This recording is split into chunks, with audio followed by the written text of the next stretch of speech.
A justiça segue inacessível para milhões de mulheres no mundo.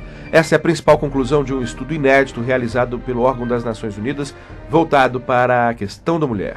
Divulgado por Michelle Bachelet, subsecretária-geral e diretora executiva da ONU Mulheres, o estudo é intitulado O Progresso das Mulheres no Mundo em Busca da Justiça. Sobre esse assunto, conversamos agora com Júnia Puglia, coordenadora de programas da ONU Mulheres no Brasil e no Cone Sul. Júnia, muito bom dia, muito obrigado por participar do Manhã no Parlamento. Muito bom dia, é um prazer estar com vocês.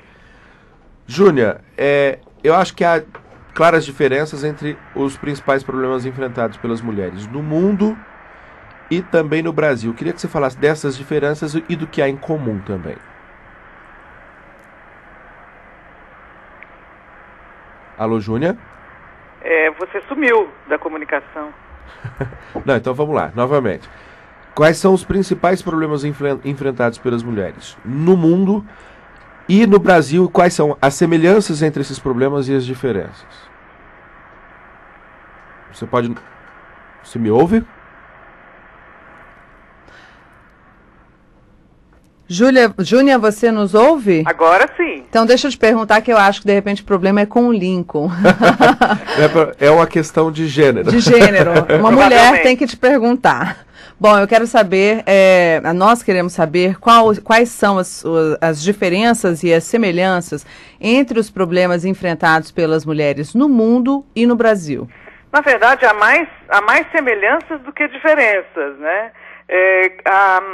Como as mulheres assumiram um papel de cidadania e de autonomia individual há muito pouco tempo, toda essa questão da justiça tem um significado muito importante para as mulheres de uma forma geral, da falta de acesso, como já foi mencionado, e das dificuldades de obter acesso não só acesso, mas resultados, né, por parte da justiça na maioria dos países.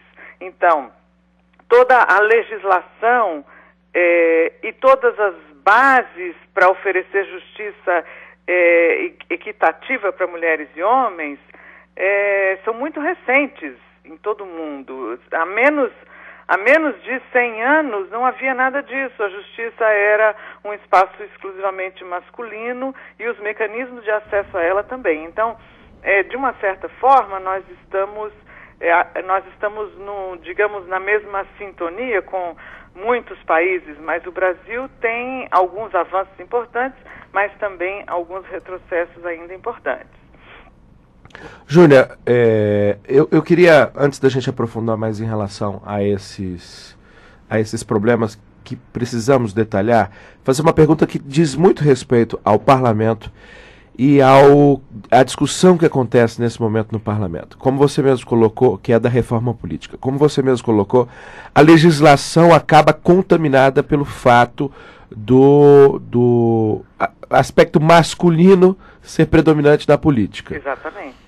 E aí se discute, e isso vai ser assunto inclusive de uma matéria que nós vamos passar a seguir, sobre, na reforma política, criar os instrumentos para uma feminilização da política, para termos mais mulheres, para termos uma representação efetiva e trazermos esses caracteres da feminilidade para a discussão política e, consequentemente, contaminar a lei por esses elementos.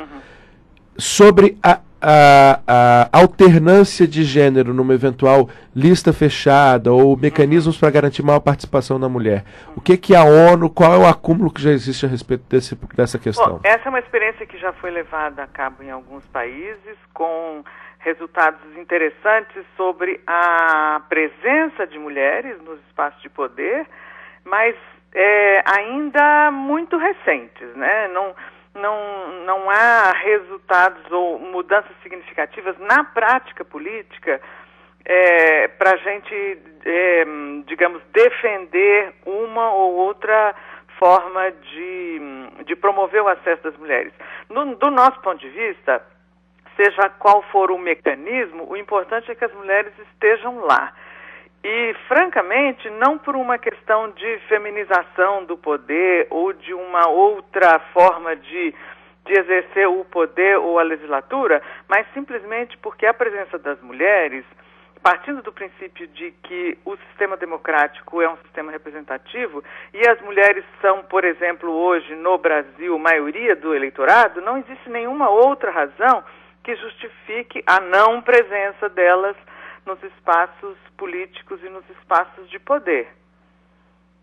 Visto do ponto de vista do repórter, eu acho importante a feminilização, sim, porque muito você bem, é uma opinião importante essa, porque existem, obviamente, há diferenças entre mulheres e homens e é importante, é muito bom que seja assim, né? Não, e você percebe, e acho que isso tem reflexo na prática política, sim, porque você percebe, por exemplo, mais franqueza, mais lealdade nos processos políticos, quando, pelo menos nos exemplos que a gente tem. É uma constatação maravilhosa para nós, mas realmente o importante, Lincoln, é que, infelizmente, ou por outro lado, felizmente, o sexo da pessoa não determina o seu caráter. Sem dúvida. Né?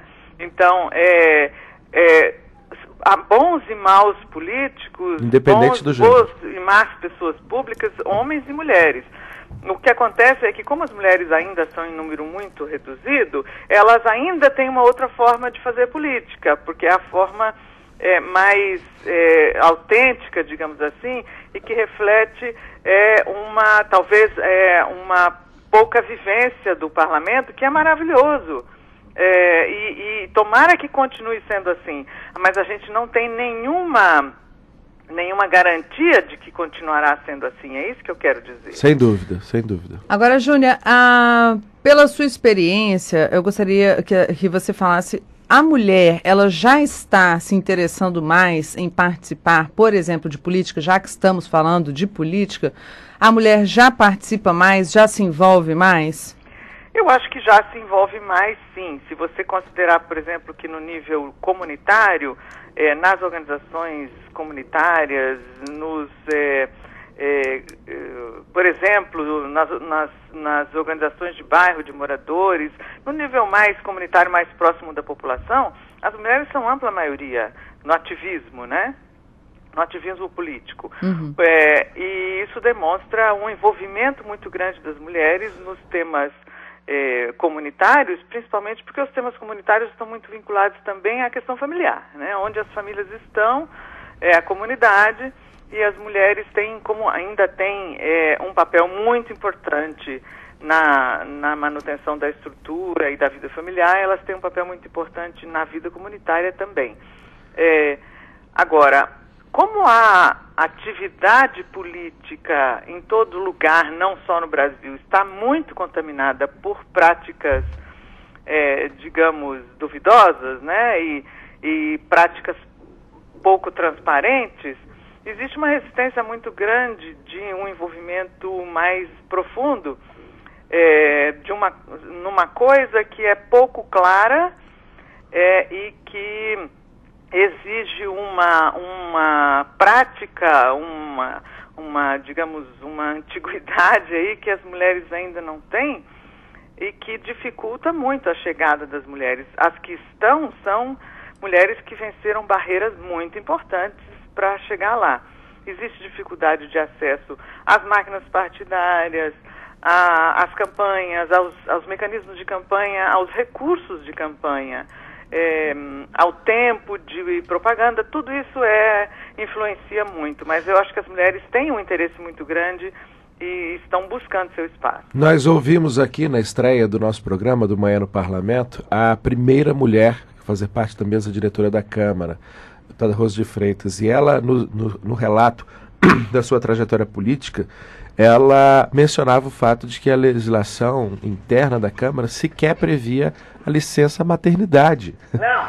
Ela foi aconselhada a tirar uma licença de uma doença, porque algo que é absolutamente óbvio, né, que não estava previsto nos regimentos e nas formas. Quer dizer, mais uma demonstração de que a política tem essa contaminação que você falou. Agora, voltando ao nosso assunto, digamos assim, principal, que é esse estudo da ONU Mulheres, eu relembro você que está nos ouvindo, nós estamos conversando com Júnia Pulha, coordenadora dos programas ONU Mulheres no Brasil e no Cone Sul. Esse estudo faz um alerta para que os governos tomem medidas concretas para o combate à violência e o combate das desigualdades em casa e no trabalho. Isso passa, obviamente, por legislação isso passa também por aplicação da lei. São comuns os relatos de que, por exemplo, os delegados não estão devidamente preparados, não estão devidamente conscientes dos instrumentos da Lei Maria da Penha. Isso é só um exemplo, isso não conseguem dar efetividade à lei. Onde é que você acredita que está o maior problema? Onde é que a gente precisa avançar mais? É nessas garantias legais, no legislativo, ou é na aplicação, na eficácia dessas leis? Veja bem, o aparato judiciário, policial e também de atendimento às mulheres vítimas de violência não está separado da sociedade, né? A nossa sociedade é marcada por preconceitos e por uma discriminação profundamente arraigada que é um produto de um processo cultural. Portanto, a atuação dos representantes da sociedade reflete a nossa estrutura social e cultural.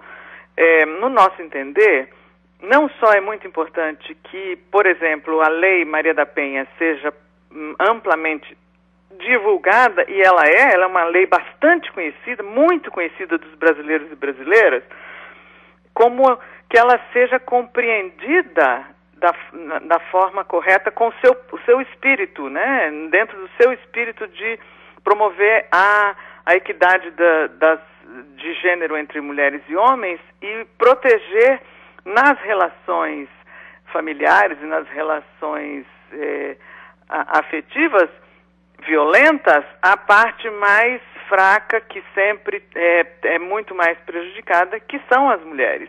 Isso precisa ser compreendido dentro de um contexto cultural. Portanto, nós acreditamos que é muito importante preparar os representantes do Estado para lidar com isso da forma correta, mas também essa transformação só vai acontecer de fato com uma mudança cultural profunda, que é uma nova forma de enxergar e de compreender as relações entre mulheres e homens. Perfeito. Júnia, mais uma vez, muito obrigado pela sua participação aqui no Mar do Parlamento. Bom dia a todos. Muito bom dia. Nós conversamos com Júnia Puglia, coordenadora do programa ONU Mulheres no Brasil e no Cone Sul